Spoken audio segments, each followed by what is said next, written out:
PGA DFS fans, welcome to another one of my top 5 videos. And last week, well, I'm not going to lie, I had a pretty solid week in these videos. So hopefully, if you did follow along with me, playing some of these golfers, you reaped the benefits, especially in this one and the next one. Even in the fades, it was pretty much a decent all-around game. Now, let's go ahead and jump into the values. A little bit of a transparency corner here. Now, I picked 5 guys, as I always do. I'll give you this is the top 5 videos after all. Only Joel Damon missed the cut. Pretty good. And all of my other 4 were inside the top 20. Corey Connors, Taylor Gooch, Brian Harmon, Sergio Garcia, all playing well last week and all in very good value range. So let's go ahead and try and go back-to-back weeks here. I'm going to start off with Troy Merritt.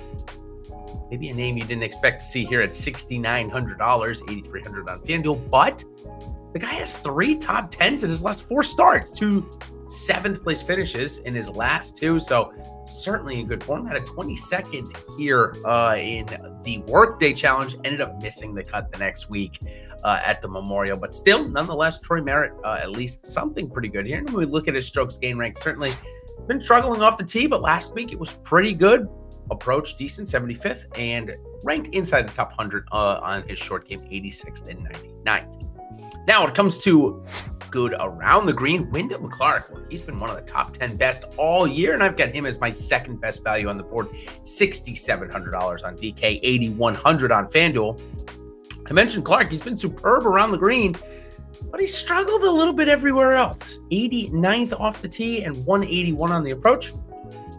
146 on his stroke gain putting, so needs to pick that up a little bit. But we've made 6 straight cuts, with the last one coming in 20th, so forms continues to get better. And although we missed the cut here last year, I think we're in a lot better position. Plus, at 6,700, it's a really good value, in my opinion, for a guy that has found the weekend quite a bit. We saw something like that with Vincent Whaley last week, and that ended up paying off. I think we're going to get something similar here with Wyndham Clark. Now, the next golfer, this is probably, I'd say, my biggest gamble of this video, but Lanto Griffin, man, he has fallen all the way back to 6,800, and now, granted, he has not played well recently, missed the cut at the PGA Championship, but a 26th at the Wells Fargo a couple of weeks ago has me at least a little bit intrigued, especially given his $6,800 price tag. Look at his strokes gain rank. You can see why I like him as well. The irons and the putter, they've been top 30 on tour this year. Off the tee, not so much, 110th. And if he does miss the green, well, you can expect him to struggle to get up and down for par. So maybe that's why his finishes haven't been as good recently. Like I said, missed cut in his last one out, the PGA Championship. Now, a guy that has been playing well recently, however, that's Gary Woodland. Gary's coming in $7,900 on DraftKings. Certainly playing better than a lot of people priced around him. Now, a couple of other people are playing well in that range too. A couple more $100 above. Shane Lowry is one of those names. But Gary Woodland, 22nd and 5th here last year. It's pretty good. 14th, 38th. The 38th was really a really bad Sunday. A couple of bad holes. A 5th or a 3rd before that. So Gary Woodland in really good shape here. Plus good course history. Look at his strokes gain rank. I wish there was a 2-week strokes gain rank, because he'd probably, or say even a month, he'd probably be some of the best. But his yearly results, not so great. 154th off the tee, 73rd on the approach, 90th around the green, and 153rd putting. Okay, now we move on to our 5th and our final and best value on the slate for the Memorial. And again, this guy has put together possibly one of the best years of anybody on tour outside of Jordan Spieth, but he's not the top priced golfer in the field this week like Jordan Spieth is. No, it's Charlie Hoffman. What a year. $8,300 for him on DraftKings. That's why he's in this value video and one of the best values on the board. $9,800 on FanDuel. That's pretty good as well, given the fact that he had a 7th here last year at the Memorial. Plus, he's coming off a 3rd place finish and a 17th place finish. But it's been quite a while since Charlie Hoffman has finished outside the top 20. Even when he starts off slow, he puts together one of those low rounds every single tournament and gets himself into the mix. At least it's felt like that for the past couple of months. I mean, even past the Valero, when he was going toe-to-toe with Jordan Spieth there and Matt Wallace, it has been a great stretch of golf. Now, let's find out why.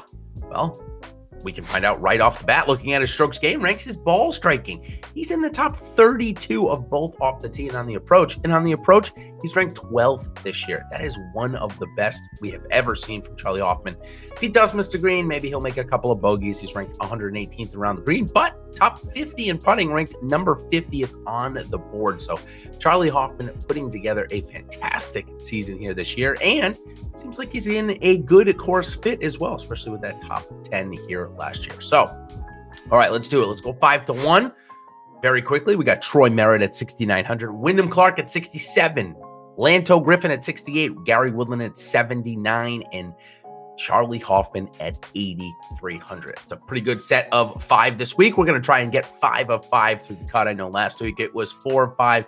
This week it's going to be 5 of 5. And of course, if you're looking for that 6th golfer or even some golfers to fade, well, this is the right place for you. I'm going to give you my top 5 sleepers and my top 5 fades coming up later on. And of course, depending on when you're watching this, you might be able to just stay right on this video and catch it right now, depending, of course, when you're watching it. But the better way to do this, to make sure that you get notified when these do come live, is to like and subscribe to our Awesemo YouTube channel here. So until next time, everybody, make sure you check out the PGA DFS strategy show with myself and Ben Razza. That's coming up at 1 o'clock on Tuesday. So until next time, everybody, good luck at the Memorial, and we will see you on the other side. Cheers.